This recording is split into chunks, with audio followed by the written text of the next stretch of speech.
सावल मोड़ सावल मोड़ सावल मोड़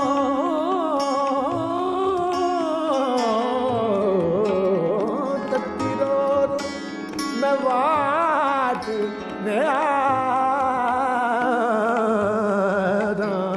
सावल मोड़ मुआरा।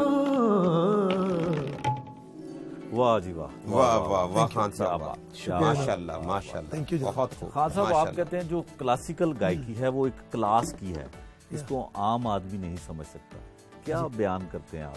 देखिए, कोई भी चीज़ जो क्लास है वो क्लास होती है, और क्लास हर चीज़ क्लासिक नहीं हो सकती, और हर सुनने वाला भी क्लासिक नहीं हो सकता।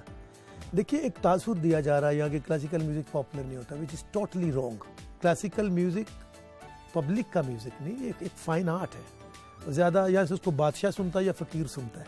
बाकी भी बहुत अच्छा म्यूजिक है, गज़ल, गीत, पॉप, सुर में जो भी है बहुत अच्छा है, लेकिन क्लासिकल जो है इसकी बेसिक ट्रेनिंग सबको चाहिए। आपने जो भी गाना है, whatever you want to sing, but आपको इसकी ट्रेनिंग लेनी पड़ेगी। जैसे आपने उर्दू पढ़ते हैं तो अलिफ बे तो पढ़नी पड़ेगी, फिर उसके बाद चाहे आप गज़ल लिखें या नसर लिखें या काफ़ी लिख लें, कुछ भी उर्दू में आप कुछ भी लिख सकते हैं बाद में, लेकिन पहले वो आपको बेसिक चीज़ पढ़नी पड़ेगी। इसलिए क्लासिकल राग का म्यूजिक जो है बेसिक म्यूजिक है, एवरीवन हैव टू लर्न, उसको सीखें, फिर जो उसके बाद वो अपनी मर्जी से जो भी गाना चाहते हैं वो गा सकते हैं। अच्छा, जो क्लासिकल मौसीकी है ये घरानों की मिरास है, और आप कहते हैं कि मौसीकी के घराने होने नहीं चाहिए, म्यूजिक का एक कबीला होना चाहिए। ऑफ कोर्स घराना ज़रूर होता है, बड़ा अच्छा सवाल आपने किया। मैं घरानों को मानता भी हूँ, लेकिन मेरे हिसाब से संगीत का एक घराना है। अच्छा, मौसीकी एक बड़ा घराना जिसके हम उसके सवार हैं। वो एक समंदर की तरह, उसके ऊपर हम कश्तियां लेके घूम रहे हैं सब लोग।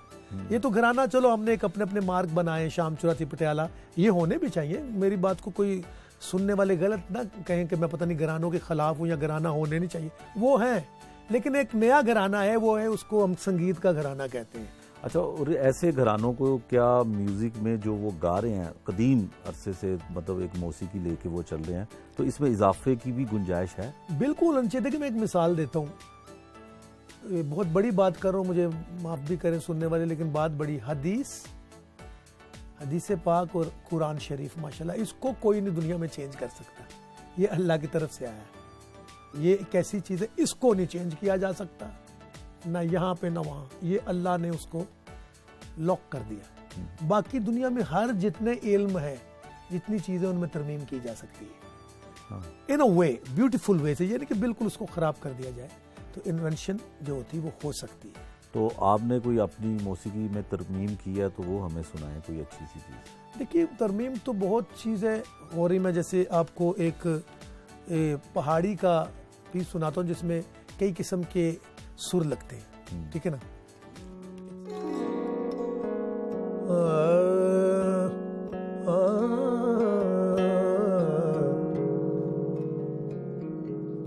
लाग रे मनवा में चोट है रे, लाग रे मनवा में चोट,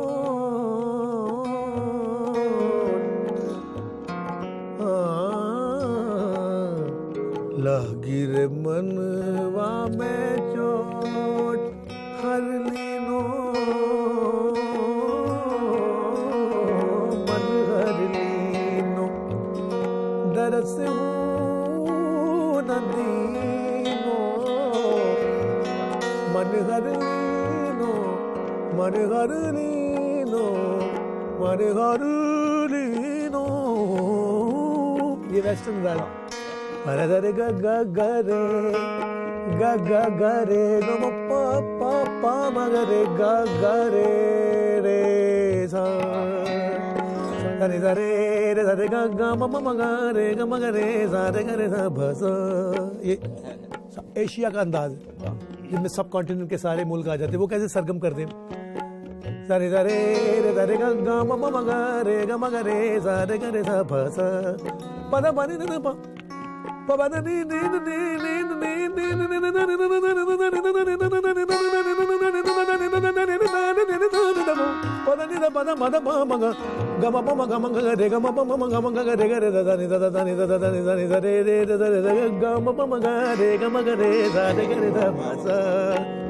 अफगानिस्तान सरहद सरे ग रे ग रे ग रे ग रे ग रे ग रे सा रे ग म ग म ग म ग म ग म ग म ग रे ग म प म प म प म प म प म प म प द प द प द प द प द प द सरे ग रे ग रे प म ग रे ग रे ग रे ग रे ग रे ग रे ग रे ग प म ग रे प म ग रे प म ग रे ग रे ग रे ग रे सा।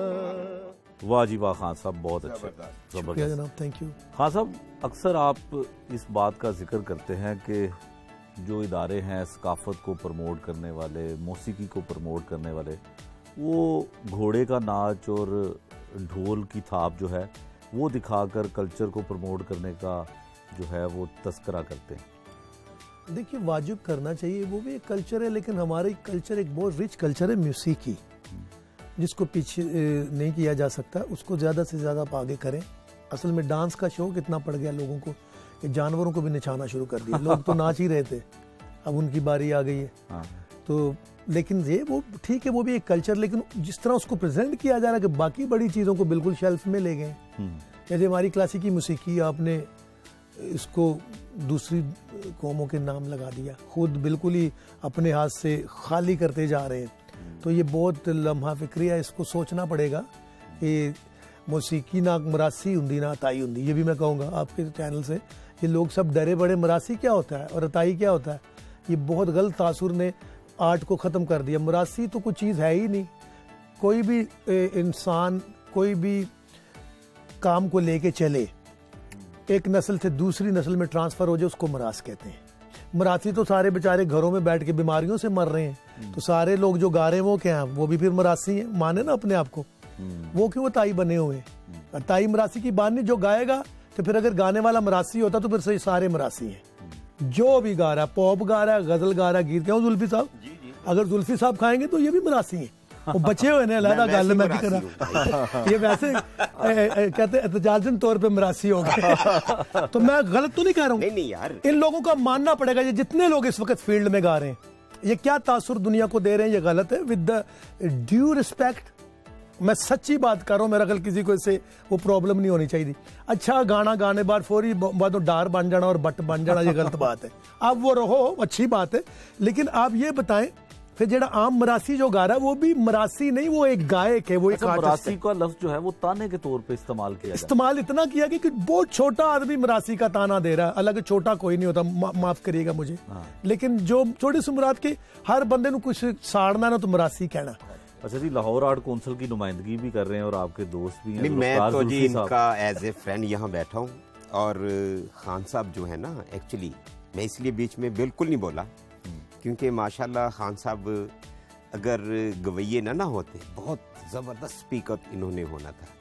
ये वाहिद एक आर्टिस्ट हैं। मैंने माशाल्लाह सब आर्टिस्ट के साथ काम किया, मेरी दोस्ती है मोस्टली लोगों से। एक्चुअली मैं खुद भी आर्टिस्ट हूँ। अपने काम को एक्सप्लेन करना एक और फन है। एक तो होता है ना गाना एक स्किल है, एक एक्स्ट्रा स्किल होती है उसको एक्सप्लेन करना। ये वाहिद वो आर्टिस्ट हैं जो अपने काम को एक्सप्लेन कर सकते हैं, एजुकेट किसी को कर सकते हैं। Thank you. डेफिनेटली ऐसा होना चाहिए। अगर मतलब है ये एक्स्ट्रा एक स्किल है। मैं बहुत अच्छी अगर पेंटिंग करता हूँ, मैं अगर किसी को एक्सप्लेन ही नहीं कर सकता अपने काम के बारे में, फिर एक लिमिट तक वो एक काम होगा। अगर मेरे पास स्किल होगी इनकी तरह तो वो ज़्यादा लोगों को एजुकेट कर सकता है, ज़्यादा इस्तेफादा लोग उससे लेंगे होगा। सो ये एक बहुत ज़बरदस्त आर्टिस्ट हैं। अच्छा खान साहब, हम ये चाहते हैं कि आप मेहदी हसन साहब के बारे में कुछ बात करें और उनका गाया हुआ कुछ अच्छा सा हमें। मैं जैसे उस्ताद सलामत अली खान साहब मेरे वाला साहब का आशिक हूँ, इस तरह मैं मेहदी साहब को प्यार करता हूँ। मेहदी साहब की गज़ल पेश कर रहा हूँ।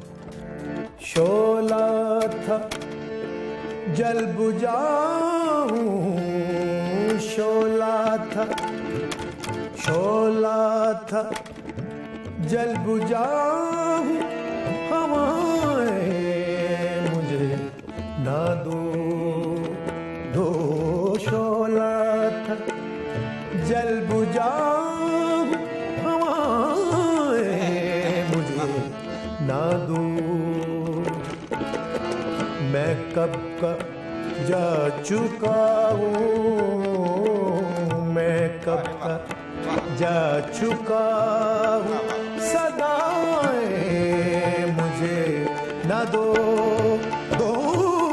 शोला था जल बुझा हवाएं मुझे न दो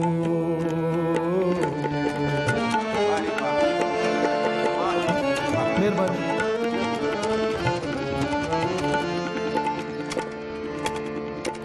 ऐसा कभी ना हो कि पलट कर ना सकूं ऐसा कभी कभी कभी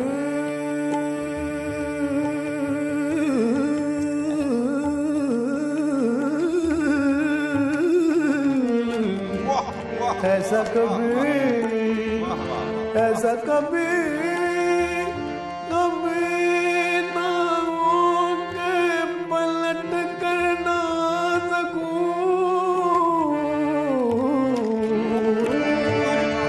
ऐसा कभी ना हो कि पलट कर ना सकूं हर बार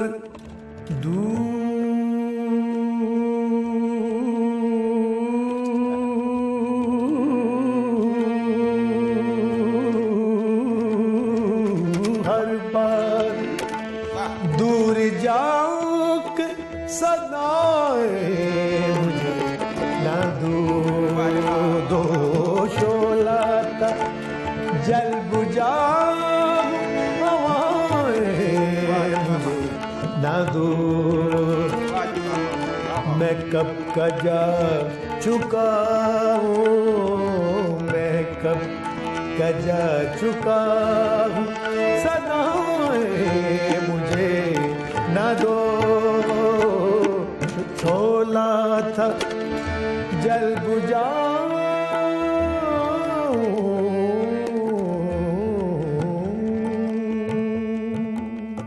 वाह जी वाह क्या बात क्या बात थैंक यू जबरदस्त बहुत शुक्रिया हक अदा किया आपने खान साहब थैंक यू जनाब बहुत शुक्रिया हाँ साहब हमने क्लासिकल भी सुन लिया मेहदी हसन साहब को भी सुन लिया कोई गीत पंजाबी जी मैं तो सुनाता हूँ बड़े मूड में हैं शेख साहब मूड तो बन गया ना खान साहब को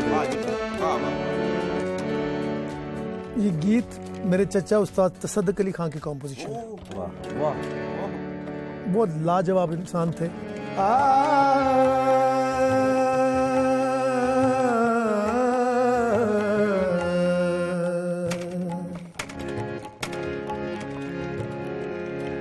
माही दया नाज़ा तो लख लख वारियां मैं माही दया नाज़ा तो लख लख वारियां अल्लाह जाने माही नू मैं चंगियां के मारियां माही दया नाज़ा तो लख लख वारियां अल्लाह जाने माही नू मैं चंगियां के माड़ियां चंगियां के माड़ियां चंगियां के माड़ियां चंगियां के माड़ियां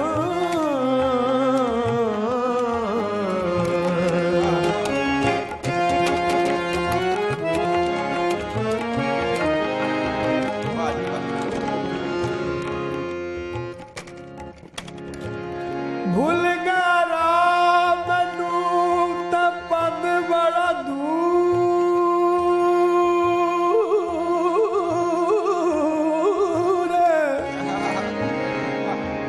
भूल गया मैनू ते पद बड़ा दूर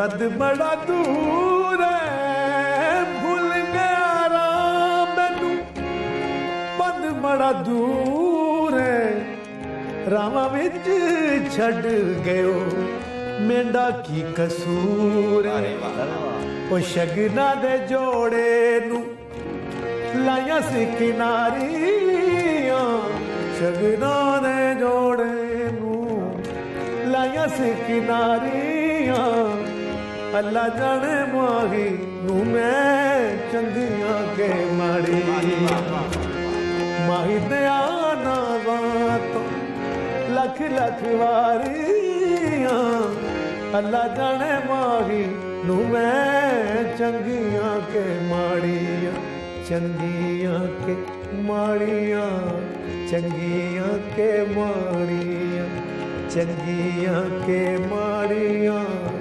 चंगियां के माड़ियां माड़ी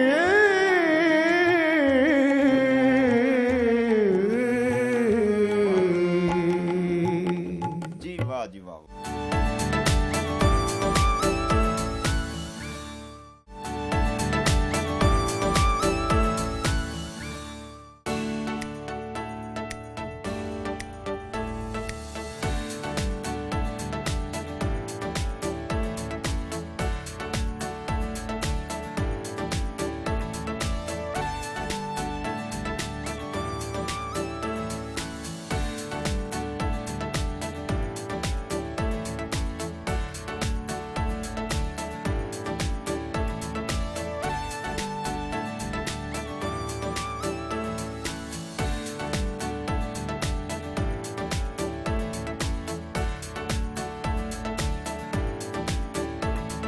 शफकत साहब, उस्ताद सलामत अली ख़ान आपके वालिद थे,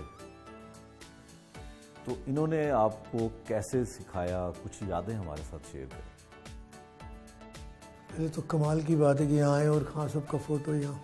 उस्ताद सलामत अली ख़ान जैसी हस्ती, गायकी की तो मैं बात ही नहीं कर सकता हूँ। मैं अब इस मुकाम पे आ गया हूँ, इस समझ में आ गया हूँ कि किसी भी इंसानी जहन में इतनी ताकत नहीं कि ही कैन एक्सप्लेन उस्ताद सलामत अली ख़ान म्यूज़िक स्किल। बाप ऐसा हो ही नहीं सकता कोई। वक्त के साथ मैं उनको बहुत ज़्यादा याद करना शुरू हो गया हूँ। Maybe I am in a growing age. मेरा इनके साथ कम हल्का वक्त गुजरा, बचपन भी, फिर एक बड़ी खुशकिस्मती के बड़े भाई उस्ताद शराफत अली ख़ान साहब, वो मेरे उस्ताद। ऐसी हस्तियाँ कहाँ पैदा होती हैं। और सलामत अली ख़ान साहब के साथ मेरा एक वक्त गुजरा है। 7 साल की उम्र में मैंने इनके साथ पूरी दुनिया में परफॉर्मेंस की। इतनी मोहब्बत से इन्होंने सिखाया, इतने प्यार से सिखाया है कि उसकी मिसाल मैं लफ्ज़ों में बयान कर ही नहीं सकता कि कितनी शफ़क़त थी। शफ़क़त के साथ शफ़क़त से पेश आए, हार्मफुल नहीं हुए। तो इतनी मोहब्बत दी, आराम से सिखाते थे मुझे, और मेरे से मोहब्बत बहुत थी उनकी। मैं उनकी बड़ी कमी महसूस करता हूँ। ऐसा उस्ताद, ऐसा बाप किसी भी खुशकिस्मत इंसान को मिलता है। I'm one of the luckiest one to be son of उस्ताद सलामत अली ख़ान। अच्छा, इनके बारे में हमने सुना है कि लता जी जो हैं, इनको कई घंटे बैठ के इनके सामने तो इनको सुना करती थी। देखिए जी, लता मंगेशकर साहिबा खुद बहुत बड़ी गायिका है, और जो बड़े लोग होते हैं वो बड़े लोगों को ही सुनते हैं। हाँ। उस्ताद सलामत अली ख़ान वो लाइक इन इंडिया में तो उनका एक ऐसा मुकाम है, पूरी दुनिया में, पाकिस्तान में, हिंदुस्तान में लोग बहुत मानते हैं इनको, बड़ी मोहब्बत करते हैं। तो ये दौर था जब राज कपूर साहब, अल्लाह, बड़े लोग, राज साहब जब आर के स्टूडियो में इनका परफॉर्मेंसेस करवाते थे। 10 साल आर के स्टूडियो में परफॉर्मेंस हुई उस्ताद नज़ाकत अली ख़ान, उस्ताद सलामत अली ख़ान साहब की, जिसमें पूरी इंडस्ट्री आती थी। वहाँ लता जी भी आती थी, और वो खान साहब जी को बहुत सुनती थी, और उन्होंने बड़ी खान साहब को इज़्ज़त दी, क्योंकि वो एक बहुत बड़ी गायिका थी, इसलिए उनको पता था उस्ताद सलामत अली ख़ान क्या है। तो घंटों क्या, कई साल उन्होंने अपने घरों में, आर के स्टूडियो में, हर जगह जहाँ नज़ाकत जी, सलामत जी गा करते थे, वहीं पे लता जी, राजपूत साहब, देवानंद साहब, ये ग्रुप था। उस्ताद सबसे बड़ी मोहब्बत करते थे लोग। तो लता जी ने भी घंटों क्या बहुत सुना उस्ताद जी को, और कई मुकामात पे उन्होंने खान साहब का गाना इस मुकाम पे चला जाता था कि लता जी राज जी से कहा करती थी या कुछ किसी को बोलना कि सलामत जी को अब रोका जाए, इस मुकाम का गाना चला जाता था। तो बड़े लोगों की बड़ी सोच और बड़ी बात होती है, तो मैं उनको भी सल्यूट पेश करता हूँ। खुदा उनको लंबी ज़िंदगी दे। वो हमारे दरमियान एक हस्ती है और ज़िंदा है और एक लिविंग हिस्ट्री है। तो आप अपने भाई के साथ भी गाया करते थे, जैसे आपने कहा कि आपके वो उस्ताद भी हैं, उस्ताद शराफत अली तो खान। उनके साथ कैसा वक्त गुजरा? उस्ताद शराफत अली खान एक ऐसा गवैया था, मैं दुनिया में किसी से नहीं डरा। अच्छा। पूरी दुनिया में परफॉर्मेंस की, लेकिन जिस वक्त उस्ताद शराफत अली खान के साथ गाना होता था उस रात मुझे नींद नहीं आती थी। वो कुछ भी कर सकता था। ऐसी को कुदरती शख्सियत थी कि जो तान पलटा तिहाई कहीं से भी ले लेना। तो मैं बड़ा स्टडी रहता था और जिस दिन उनके साथ परफॉर्मेंस हो, लेकिन हमारी वो परफॉर्मेंस ऐसे यादगार है इतनी अलहमरा में पूरे वर्ल्ड में। तो वो मेरे उस्ताद हैं इसलिए कि हमें सिखाया उन्होंने। मेरे बड़े भाई तो थे लेकिन बाप की तरह थे, मैं उनको बड़ा याद करता हूँ। बहुत छोटी उम्र में वो चले गए, खुदा के काम है, उसके आगे बोला नहीं जा सकता। लेकिन ऐसा गवैया बड़े सगीर में अपनी मिसाल खुद था। लेकिन घराने को 84 घराना, शाम 84 घराना कहा जाता है। शाम 84 घराना क्यों कहा जाता है? राजा शाम वो जोनिंग दिस 84 विलेजेस, उसके नाम पे ही मैंने सुना। ये छोटा सा टाउन है east Punjab India, district Hoshiarpur में, शाम 84। मेरे परदादा मियाँ करीम बख्श का मज़ार वहीं अभी भी वहीं दफन। कई बुजुर्ग, दादा हजूर तो उनका इंतकाल हुआ था मुरादाबाद स्टेशन के ऊपर। खान साहब सलामत अली खान छोटे थे तो उनको स्टेशन पे एक कब्रिस्तान था, वहाँ दफन कर दिया। लेकिन कुछ बुज़ुर्गों की जो मज़ार हैं वो शाम 84। हमारे घर भी उधर है, सलामत अली खान साहब का घर अभी भी अंडर गवर्नमेंट है, वहाँ आर्कोलॉजी डिपार्टमेंट के अंडर। वहाँ कुछ लोग रहते हैं लेकिन उन्होंने लिखा हुआ है जाए पदाश उस्ताद नज़ाक सलामत, तो बड़ा हफाजत से रखा, वाज़े से रखा हुआ है। तो आपकी कौन सी जनरेशन है जो? मैं इस वक्त 11वीं जनरेशन में गा रहा हूँ। अच्छा। तो हमारा घराना शुरू हुआ चांद खान, मियाँ चांद खान साहब और मियाँ सूरज खान साहब जो कोर्ट म्यूजिशियन थे एम्परर अकबर के, at the same time of मियाँ तानसेन जी।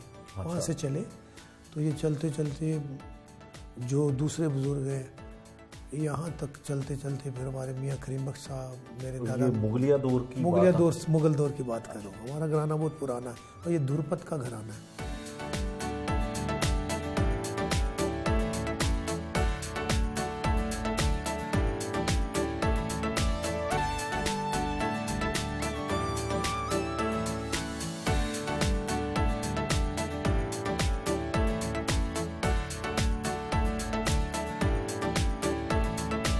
अच्छा खान साहब, ये बताएं कि पटियाला घराना और शाम 84 घराना, आपने बल्कि दोनों शफकत ने एक इतना प्यारा गीत गाया, वो कैसे हुस्न सलूक जो है वो ऐसे नजर आया? देखिए जी, हुस्न भी था और सलूक बहुत सालों से हमेशा ही से था। ऐसे लोगों को ऐसा लगता था। हर आर्टिस्ट की अपनी एक खूबी होती है, वो अपना अपना सब गाते। लेकिन ये आइडिया एक कंपनी है, अच्छा, उन्होंने फिर इस आइडिया को कंसीव किया। शफकत भाई से बात की, मुझसे की, तो वी वर बोथ एग्रीड, कोई प्रॉब्लम नहीं थी। फिर दुबई में जाके इसको रिकॉर्ड किया। उन्होंने जो अपने घराने की ठुमरी गाई, मोरा सैया मुझसे बोले नाई, और मेरा जो था खान साहब सलामत अली खान की बंदिश, लाख जतन कर हारी राग दुर्ग, वो अच्छा खमाज, और वो उसको मिक्स करके हम लोगों ने किया। तो वो इतना माशाल्लाह कामयाब हुआ कि मिलियंस में चला गया और इस वक्त सुपर हिट।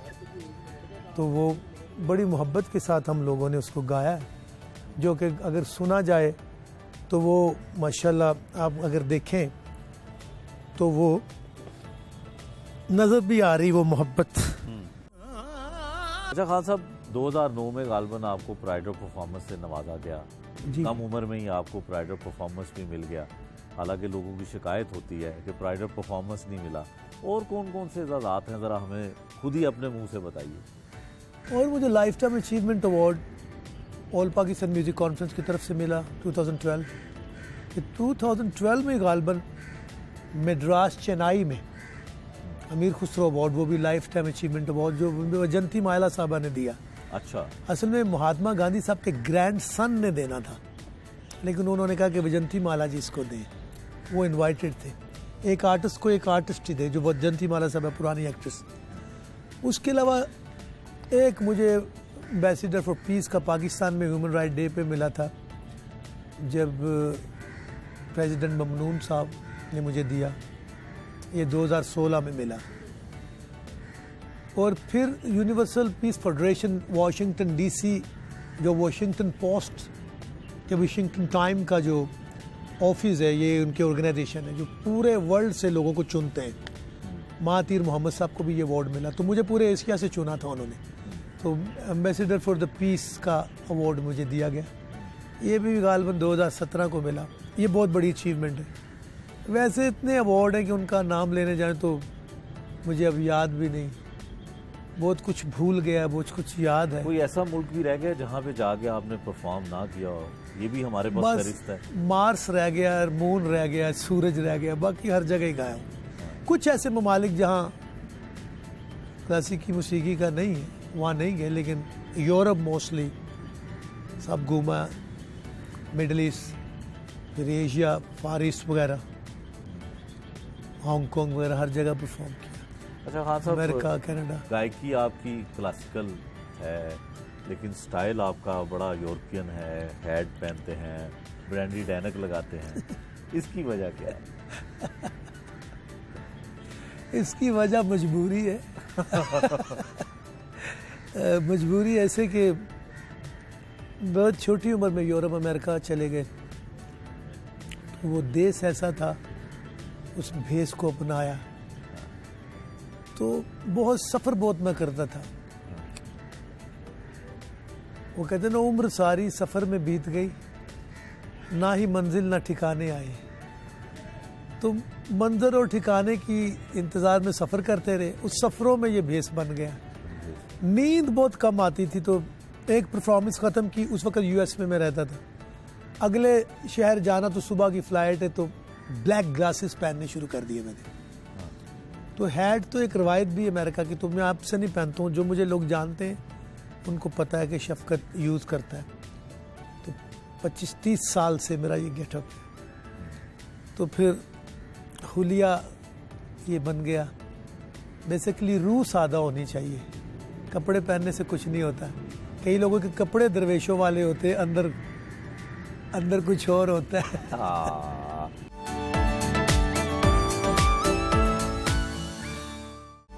शफकत साहब, जो मौजूदा हुकूमत है आर्ट और कल्चर और ख़ासकर मौसीकी के लिए जो कुछ कर रही है या जो कुछ नहीं कर रही है, आप उससे मुतमईन हैं?